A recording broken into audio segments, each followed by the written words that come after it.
how to register and open a Forex or Exness. Hey guys, welcome back. In this video I'm gonna walk you through the steps on how you can register or open an Exness account.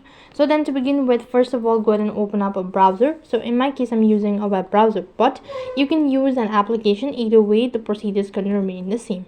So type in exness.com and that's going to take you to the interface or the home page, which is going to look something like this. Now right on this page you need to go ahead and tap on the register button, and then it's going to ask you to provide in your personal details, your contact details and all that, and click on the continue button. Next page, it's going to ask you to verify your identity since you're creating an account, and for the verification you'll have to provide in your government's ID and all that, and then you need to create a password.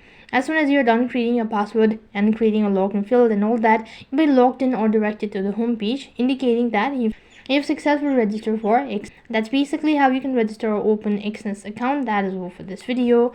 I hope the video was helpful. Make sure to like, share and subscribe to our channel. Thank you for watching. See you in the next video.